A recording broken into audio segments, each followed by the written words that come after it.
بسم اللہ الرحمن الرحیم۔ السلام علیکم۔ 2024 ختم ہو گیا، 2025 کا آغاز ہو گیا۔ آج 2025 کا پہلا دن ہے۔ میری طرف سے میرے تمام سبسکرائبر،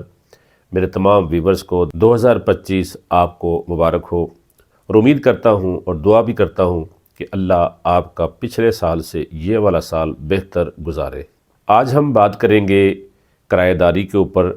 بہت سارے دوست ہمیں فون کر کے پراپرٹی کے بارے میں مشورے کرتے رہتے ہیں۔ میری ریکویسٹ ہے کہ میں کوئی لیگل اوپینین ماسٹر نہیں ہوں، میرے تجربات ہیں کچھ جو پراپرٹی کی فیلڈ میں ہوئے ہیں، تو ان تجربات کے مطابق میں گاہے بگاہے آپ کی ڈیمانڈ کے مطابق اپنے اس چینل کے اوپر جو تجربات ہیں وہ ویڈیو کی صورت میں شیئر کرتا رہتا ہوں۔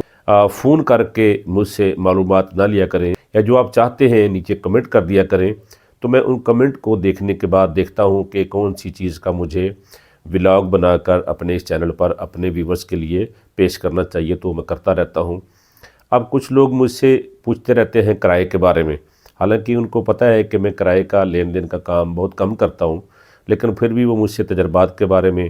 یا قانون کے بارے میں پوچھتے رہتے ہیں۔ میں قوانین کا اتنا واقف نہیں ہوں، لیکن جو میرے تجربات ہیں وہ آپ تک پہنچاتا رہتا ہوں۔ آج ہم کرایہ داری کے حوالے سے تھوڑی سی ڈسکس کریں گے۔ دیکھیے، کوئی مکان بندہ کرائے پر لیتا ہے یا کوئی کرائے پہ مکان دیتا ہے تو سب سے پہلے ایک اسٹام ہوتا ہے۔ عام طور پہ لوگ جو ہے نا وہ اسٹام کرتے ہیں 100 روپے والا یا 200 روپے والا۔ تو میرا مشورہ سب سے پہلے یہ ہے، دونوں کرایہ دار کے لیے اور اونر کے لیے ضروری ہے کہ بینک سے جو اسٹام نکالیں کم از کم 1200 روپے کا اسٹام نکالیں۔ اگر آپ کرایہ دار ہیں تو وہ بینک کے جو اخراجات ہوتے ہیں یا لکھائی کے اسٹام کے، وہ ہمیشہ سے کرایہ دار کی جیب سے ہی ادا کیے جاتے ہیں۔ حالانکہ ایسا قانون کہیں بھی نہیں بنا، قانون کہیں بھی نہیں ہے، میں نے نہیں قانون دیکھا کہیں بھی، نہ مجھے کسی نے بتایا ہے، نہ میں نے آج تک سنا ہے۔ آپ دیکھ رہے ہوں گے میری اتنی عمر ہو گئی ہے۔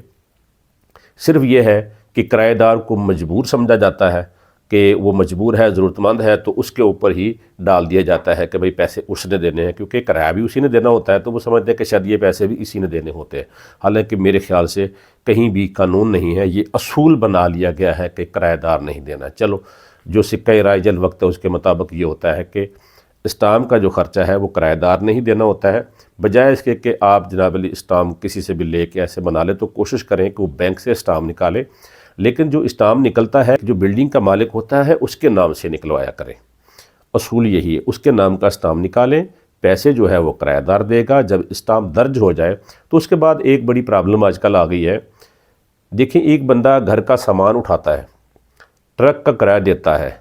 وہ کوئی گھر میں شفٹ ہوتا ہے، شفٹ ہونے میں اس کو کافی سارا خرچ کرنا پڑتا ہے، پھر وہ ڈپازٹ بھی دیتا ہے۔ تو مالک مکان جو ہوتا ہے، پہلے تو کرایہ دار ایسا دیکھتا ہے کہ جو بندہ ٹھیک ہو، جو اس کو ضرورت ہو، اسی کو کرایہ پہ دیتا ہے۔ کسی چور ڈاکو کو تو کوئی کرایہ پہ مکان دیتا ہی نہیں ہے، کسی فراڈیے کو کوئی دیتا بھی نہیں ہے، کسی بدمعاش کو بھی کوئی نہیں دیتا۔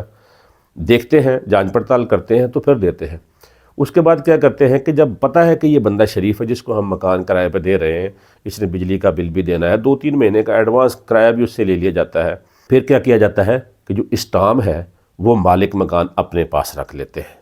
اس کی فوٹو کاپی کرایہ دار کو دے دیتے ہیں۔ دیکھیں، جب اسٹام درج ہو جاتا ہے اس کا ریکارڈ پروف ہوتا ہے۔ ایک تو آپ بینک سے اسٹام لیتے ہیں، جس کے نام پہ لیا گیا وہ اونر ہے، یہ ضروری ہوتا ہے، یہ ریکارڈ پہ ہوتا ہے۔ دوسرا پھر تھانے میں درج ہوتا ہے کہ بھئی فلاں بندے نے مکان دیا ہے اور فلاں بندے نے لیا ہے، اور چاہیے تو یہ کہ رجسٹرار کے پاس بھی جا کر اس ایگریمنٹ کو درج کروا دیں، یہ ہو جائے گا قانونی طور پر وائلڈ۔ اس کے بعد کیا ہوگا کہ کرایہ دار جو ہوتا ہے وہ شرم کے مارے 2 غلطیاں کر لیتا ہے، جس کے بعد اکثر مالک مکان ان کو نقصان پہنچاتے ہیں۔ سب سے پہلے وہ یہ کیا کرتا ہے کہ ان کو پیسے دے دیتا ہے اور ایگریمنٹ کی فوٹو کاپی لے لیتا ہے، اوریجنل مالک کے پاس چلا جاتا ہے۔ شکایت یہ سننے میں آئی ہے کہ مالکان جب ایگریمنٹ ہوتا ہے تو اس کے 1-2 دن 4 دن 5 دن کے بعد مکان ڈیلیور کرتے ہیں، تو مکان کے اندر کافی سارا کام ہوتا ہے جو کرانے والا ہوتا ہے، جو مالک مکان نے کرانا ہوتا ہے، جیسے کہ رنگ اچھا والا کرا کے دیا جاتا ہے تاکہ اس نے فیملی میں شفٹ ہونا ہے، تو مالک مکان اس کو چونا سا کر کے دے دیتے ہیں، ہلکا سا رنگ کر کے دے دیتے ہیں، اور وہ بھی جگہ جگہ پر داغ دھبے لگے ہوتے ہیں۔ مالک مکان کرایہ دار تو اپنا سامان شفٹ ہو جاتا ہے، لے کر آتا ہے، تو جب دیکھتا ہے تو آ کے رنگ ہی بیکار ہوا ہے، ٹوٹیاں ٹوٹی پڑی ہوتی ہیں، بجلی کے بورڈ بیکار ہوتے ہیں، بہت سارے ان میں اندر فیل ہوتے ہیں، تو یہ سارے کام مالک مکان پھر نہیں کراتا، وہ کہتا ہے یار رہنا تو رہے ورنہ خالی کر دے۔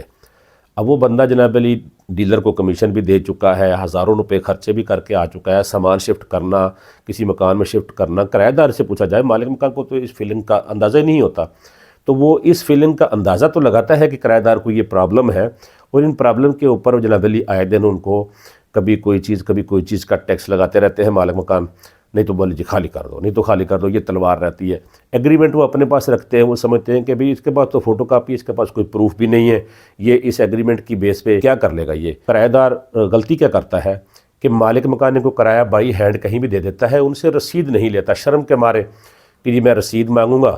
تو مالک مکان رسید دینے سے اوائڈ کرتے ہیں، کہتے ہیں یار تمہیں رسید کی تمہیں کیا ٹینشن ہے یار، تم بیٹھے ہو نا سکون سے، نہیں تو اگر وہ رسید یک طرفہ مانگنا شروع کر دے تو پھر یہ سمجھا جاتا ہے کہ شاید یہ قانونی طور پہ اپنی پوزیشن مضبوط کر رہا ہے، کل کو کوئی قانونی کارروائی نہ کر دے تو مالکان جو ہے وہ رسید دینے سے اوائڈ کرتے ہیں،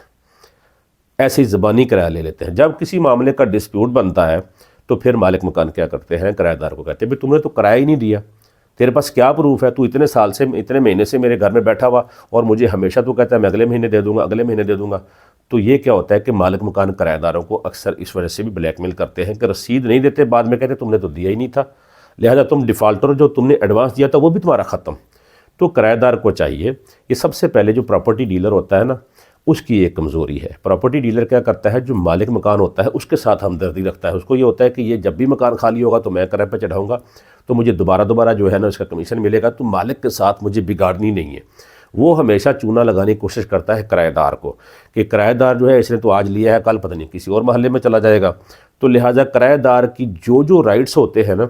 وہ کمیشن تو کرایہ دار سے لیتا ہے، مالک سے اکثر مالک دیتے ہی نہیں ڈیلر کو کمیشن،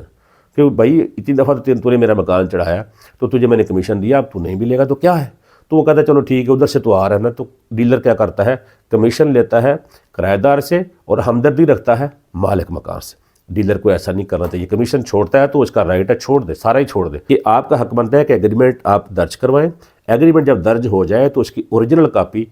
کرایہ دار کے حوالے کرے، خود کرے، کرایہ دار کے مانگنے پر نہیں کہ کرایہ دار مالک کے سامنے کہے جی مجھے دو، تو مالک کہے یار تو کیوں اوریجنل لے رہا ہے۔ مالک اور کرایہ دار کے درمیان ڈسپیوٹ نہ ڈالا کریں، آپ خود اوریجنل ایگریمنٹ کرایہ دار کو دیا کریں اور فوٹو کاپی مالک کو دیا کریں، اور پھر وہاں پر ایک رسیدیں ٹائپ کرا کے رکھ لے۔ پراپرٹی ڈیلر بھائیوں سے ریکویسٹ ہے کہ وہ کرایہ دار کو دے دے کہ یہ رسیدیں لے لیں جی، اور جب مالک آئے تو یہ سائن کروا لیا کرنا اور کرایہ لے لیا کرنا، ٹھیک ہے نا جی۔ تو رسید کرایہ دار کے پاس بھی نہیں ہوتی اور مالک تو جان بوجھ کے کوشش کرتے ہیں کہ یار کیا رسید دینی ہے، تو پراپرٹی ڈیلر کو چاہیے کہ اپنے پاس چھپا کے رکھ لے، کوئی نہیں زیادہ خرچہ ہوتا، جب ایگریمنٹ کرے تو ساتھ میں 12 مہینے کی رسید دے، 12 روپے کی بنے گی، اگر وہ فوٹو کاپی بھی دے تو وہ کرایہ دار کو دے دیں کہ جب مالک آئے تو اسے یہ سائن کروا لیا کرنا، اور پہلی رسید کاٹ کے دے دیا کرے، پہلا جو کرایہ ہوتا ہے نا، پہلا کرایہ اس کی رسید کٹوا کے مالک سے سائن کروا کے ریسیونگ کا وہ کرایہ دار کو دے دیا کرے۔ یہ ہے ایمانداری، یہ ہے روزی حلال کرنے کا طریقہ پراپرٹی ڈیلرز کے لیے۔ تو آج میں جو پراپرٹی ڈیلر اور جو کرایہ پہ لینے والا اور کرایہ پہ دینے والا تھا، ان دونوں کے بارے میں تھوڑے سے میں نے آپ کو جو ہے نا وہ تجربات سے آگاہ کیا ہے۔ آئندہ بھی اس طرح کی پراپرٹی سے ریلیٹڈ ویڈیو ہم اس کے اوپر لگاتے رہتے ہیں۔ میرے ساتھ فون کر کے میسج کر کے آپ جو ہے نا وہ واٹس ایپ پہ رابطہ نہ کیا کریں مشورہ لینے کے لیے۔ اگر آپ نے کوئی پراپرٹی سیل کرنی ہے تو اس کی مکمل ڈیٹیل، اس کی لوکیشن میرے واٹس ایپ پہ آپ سینڈ کر دیں کہ یہ میری پراپرٹی ہے، یہ مجھے سیل کرنی ہے، ہم آپ کی پراپرٹی کو فروخت کرنے کی کوشش کریں گے۔ اگر آپ کو کہیں پراپرٹی ضرورت ہے تو پھر آپ مجھ سے ملاقات کریں، ٹیلی فون پہ ہم کسی کے ٹارگٹ کے اوپر پورا اترتے نہیں ہیں، ٹھیک ہے جی۔ اجازت چاہتا ہوں، اللہ نے کے بعد۔